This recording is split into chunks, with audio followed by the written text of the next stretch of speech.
Friends, welcome back to my channel. ಎಲ್ಲರೂ ಹೇಗಿದೆ? ಎಲ್ಲರೂ ಚೆನ್ನಾಗಿದ್ದೀರಾ ಅಂತ ಅನ್ಕೊತಾ ಇದ್ದೀನಿ. ಬನ್ನಿ ಫ್ರೆಂಡ್ಸ್, ಇವತ್ತು ನಿಮ್ಮ ಮನೆಯಲ್ಲಿ ಯಾವ ರೀತಿ ದೋಸೆ ಹಿಟ್ಟು ಅಥವಾ ಇಡ್ಲಿ ಹಿಟ್ಟಿಗೆ ನೀವು ರುಬ್ಕೊಂಡಿರ್ತೀರಲ್ವ, ಸೊ ಇಡ್ಲಿ ಮಾಡಿದಾಗ ಗಟ್ಟಿಯಾಗುತ್ತೆ ಅಂತ ನೀವೇನಾದರೂ ಅಂದ್ಕೊತಾ ಇದ್ದರೆ, ಸೊ ಉದ್ದಿನ ಬೇಳೆ ಜಾಸ್ತಿ ಆಯಿತು, ರೈಸ್ ಜಾಸ್ತಿ ಆಯಿತು, ಇಲ್ಲ ಕೆಲವರು ಅವಲಕ್ಕಿ ಹಾಕ್ತಾರೆ ಅದನ್ನು ಜಾಸ್ತಿ ಆಯಿತು, ಸೊ ಈ ರೀತಿ ಎಲ್ಲ ನೀವು ಅಂದ್ಕೊತಾ ಇರ್ತೀರಲ್ವ. ಸೊ ನೀವು ಏನು ಜಾಸ್ತಿ ಹಾಕಿ ಏನು ಕಮ್ಮಿ ಹಾಕಿದ್ರೂ ದೋಸೆ ಹಿಟ್ಟು ದೋಸೆ ಚೆನ್ನಾಗಿ ಬರುತ್ತೆ, ಬಟ್ ಇಡ್ಲಿ ಗಟ್ಟಿಯಾಗಿ ಬರುತ್ತೆ ಅನ್ನೋರಿಗೆ ಸೊ ಈ ಒಂದು ಟಿಪ್ಸ್ನ ನಾನು ಕೊಡ್ತಾ ಇದ್ದೀನಿ.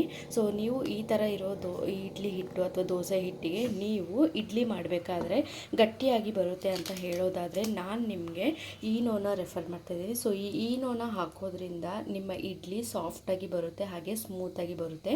ತುಂಬಾ ಸಾಫ್ಟಾಗಿ ಹೋಟೆಲ್ಗಳೆಲ್ಲ ಸಾಫ್ಟಾಗಿ ಸಿಗುತ್ತಲ್ವ, ಸೊ ಆ ರೀತಿ ಬರುತ್ತೆ.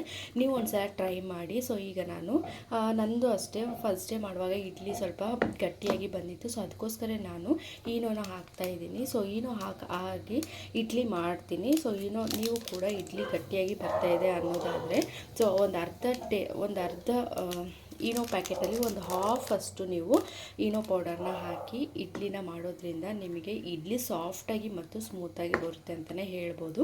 ಸೊ ಈ ಒಂದು ಟಿಪ್ನ ನೀವು ಕೂಡ ಫಾಲೋ ಮಾಡಿ. ಯಾವ ರೀತಿ ಮತ್ತು ನೀವು ಇನ್ಸ್ಟೆಂಟಾಗಿ ಕೂಡ ಮಾಡ್ಕೋಬೋದು. ನೈಟೇ ರುಬ್ಬಿದ್ದೀರಾ ಅಂತ ಹೇಳಿದ್ರೆ, ನೈಟೇ ನೀವು ಇಡ್ಲಿ ಮಾಡಬೇಕು ಅಂತ ಹುಳಿ ಬಂದಿಲ್ಲ ಆ ಥರ ಏನಾದರೂ ಅಂದ್ಕೊಳ್ತಾ ಇದ್ದರೆ, ಸೊ ನೀವು ಈ ಈನೋನ ಹಾಕೋದ್ರಿಂದ ಇಡ್ಲಿ ಸಾಫ್ಟಾಗಿ ಬರುತ್ತೆ ಮತ್ತು ಹುಳಿ ಕೂಡ ಬಂದಿರುತ್ತೆ.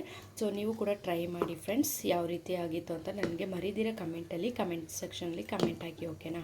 ಸೊ ಇನ್ನೂ ಯಾರೇ ನನ್ನ ಚಾನಲ್ನ ಸಬ್ಸ್ಕ್ರೈಬ್ ಮಾಡಿಲ್ಲ, ಪ್ಲೀಸ್ ನನ್ನ ಚಾನಲ್ನ ಸಬ್ಸ್ಕ್ರೈಬ್ ಮಾಡಿ, ಹಾಗೆ ಲೈಕ್ ಮಾಡಿ, ನಿಮ್ಮ ಫ್ರೆಂಡ್ಸ್ ಆ್ಯಂಡ್ ಫ್ಯಾಮಿಲಿಗೂ ಕೂಡ ಈ ಟಿಪ್ನ ಶೇರ್ ಮಾಡಿ ಅಂತ ಕೇಳ್ತಾ ಇದ್ದೀನಿ.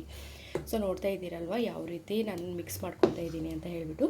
ಸೊ ಈನೋ ಪೌಡರ್ ಆದಮೇಲೆ ನೀವು ಈ ರೀತಿಯಾಗಿ ಮಿಕ್ಸ್ನ ಮಾಡ್ಕೋಬೇಕಾಗುತ್ತೆ. ಅದೊಂದು ಸ್ವಲ್ಪ ಉಬ್ಬುತ್ತೆ, ಅಂದರೆ ಒಂದು ಸ್ವಲ್ಪ ಡಬಲ್ ಸೈಜಲ್ಲಿ ಆಗುತ್ತೆ ಅಂತಲೇ ಹೇಳ್ಬೋದು. ಸೊ ನೀವು ಏನೇ ಮಾಡೋಂಗಿದ್ರೂ ದೋಸೆ ಚೆನ್ನಾಗಿ ಬರುತ್ತೆ, ಇಡ್ಲಿ ಚೆನ್ನಾಗಿ ಬಂದಿಲ್ಲ ಅಂದರೆ ನೀವು ಈನೋ ಹಾಕಿ ನೀವು ಮಾಡ್ಕೋಬೋದು. ಸೊ ನಾನಿವಾಗ ಇಡ್ಲಿಗೆ ಹಾಕ್ತಿದ್ದೀನಿ. ಸೊ ಇಡ್ಲಿಗೆ ಹಾಕಾದ್ಮೇಲೆ ನಾನು ಇಡ್ಲಿ ಯಾವ ರೀತಿ ಬರುತ್ತೆ ಅಂತ ನಾನು ನಿಮಗೆ ತೋರಿಸ್ತೀನಿ. ಸೊ ಬನ್ನಿ, ಇವಾಗ ಪ್ಲೇಟ್ಗೆ ಹಾಕ್ಕೊಳ್ತಾ ಇದ್ದೀನಿ.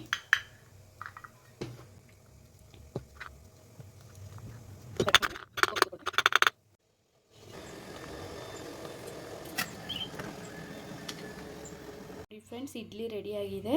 ಸೊ ಎಷ್ಟು ಸಾಫ್ಟಾಗಿದೆ ಅಂತ ನಾನು ನಿಮಗೆ ತೋರಿಸ್ತಾ ಇದ್ದೀನಿ.